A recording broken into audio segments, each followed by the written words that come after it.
I work the night shift, not because I enjoy it, but because it's quiet. And quiet jobs don't usually ask questions. The building I work in is an old office complex on the edge of town. 3 floors, wide hallways, too many empty rooms, and the kind of carpet that holds onto every old smell. During the day, it's nothing. Just another forgotten property waiting for someone to buy it. At night, it feels like something that was shut down in a hurry and never properly closed. My job is simple. I sit at the front desk, watch the security cameras, make hourly patrols, and write reports no one ever reads. Most nights, nothing happens. The building settles. Pipes click. The ventilation hums. Every sound is amplified because there's nothing else to cover it. I clocked in at 11 p.m. like always. The lobby camera showed the glass doors and the empty sidewalk outside. The parking lot camera showed a handful of streetlights and wet pavement. Camera 3 was the second floor hallway, bright, sterile, doors closed, not a single shadow moving. I did what I always do, logged the time, checked the locks, made coffee that tasted like burnt plastic. Then I waited. There's a particular kind of boredom that comes with night work, the kind that makes you stare at screens longer than you should. It makes you notice small things, a flicker, a delay, a reflection where there shouldn't be one. It makes you trust routines more than your own instincts. That night started the same way. And that's what bothers me most, looking back. If it had felt strange from the beginning, I could have repaired myself, but it didn't. It felt normal, right up until the first glitch. It happened a little after 1 a.m. I was half listening to the ventilation and half watching the monitors, the way you do when the night stretches out and your brain starts to drift. That's when camera 3 flickered, just for a second. Not the whole system, not the other feeds, only that one. The image warped like someone had pinched the screen. The hallway bent inward, then snapped back to normal. I sat up straight and stared, waiting for it to happen again. Nothing moved. The lights stayed on. The doors stayed closed. The hallway looked exactly the same as it always did. I told myself it was just old equipment. The cameras were older than I was. The building's wiring was a mess. Glitches happened. That's what I wrote in the log. Brief video distortion, no movement observed. 10 minutes later, camera 3 flickered again. This time I noticed something that hadn't been there before. At the far end of the hallway, one door was open. That door was always locked. It led to an unused office area that hadn't been rented in years. It didn't make sense for it to be open, and it made even less sense that the camera had caught it without catching the moment it opened. I checked the activity log on the security system. No record of a door sensor triggering, no record of motion, no record of anything. I leaned closer to the monitor and zoomed in. The image lost a bit of clarity, but the open doorway remained. The light inside that room looked wrong, darker than it should have been, like the hallway light couldn't reach it properly. And then I noticed something else. The door wasn't swinging. No air movement. No slow shift like a draft. It was just open. As if it had been open the whole time and my eyes had simply refused to see it until now. That's when I felt my stomach tighten, not from fear exactly, but from the realization that I had been alone with something I didn't understand for longer than I thought. I didn't go upstairs yet. I watched. At 2:07 a.m., camera 3 flickered again.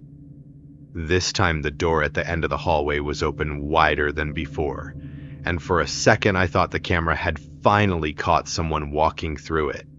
But it didn't. Something was standing there. Not fully in the hallway, not fully inside the room. It stood just inside the doorway, like it was waiting for permission to step out.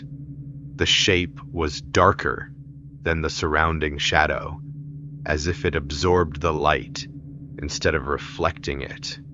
It didn't move, it didn't react, it didn't even sway the way a person does when they're trying to stay still. I stared without blinking, telling myself it was a trick of perspective. A coat on a stand, a weird angle of the door, the camera's compression doing something strange. So I zoomed in. The image distorted slightly. The edges shimmered.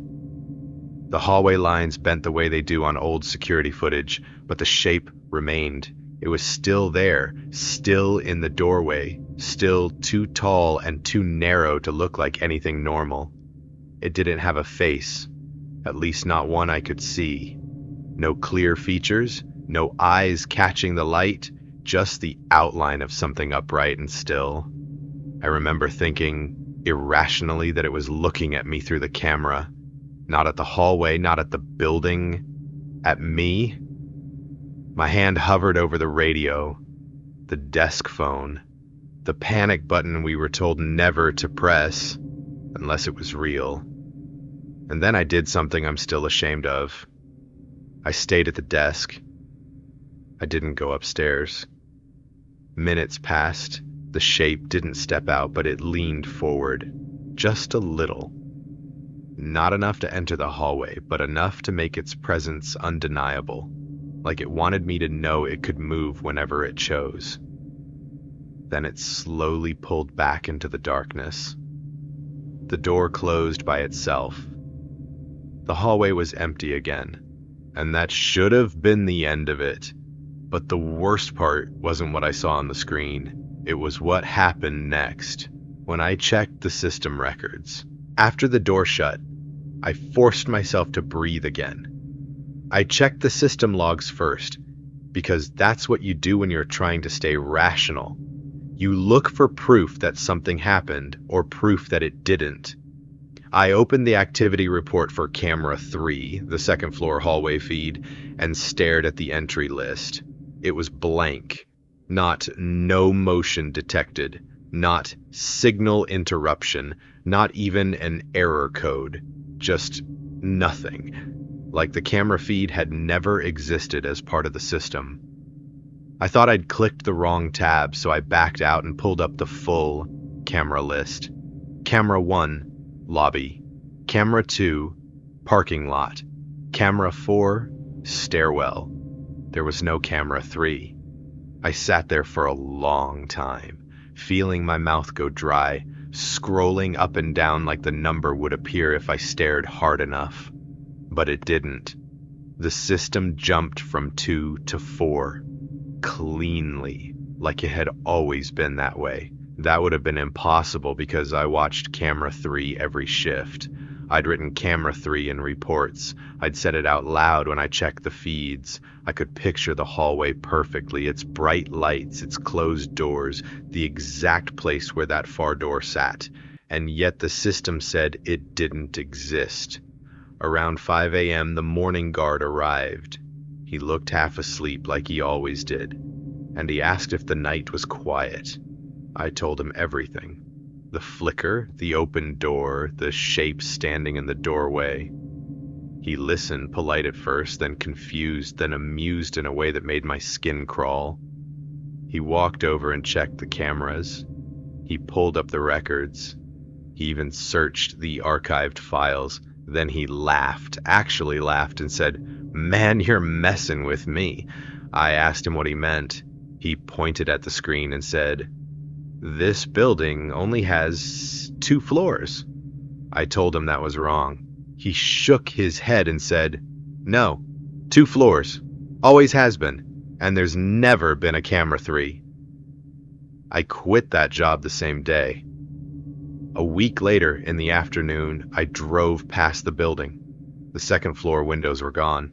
Not boarded up, not broken. Gone. Like they had never existed. And when I tried to remember the 3rd floor, really remember it, I realized I couldn't picture it clearly anymore. Just the hallway, just the door, and the feeling that something was still waiting inside, exactly where I first saw it, for the next person to sit down and watch.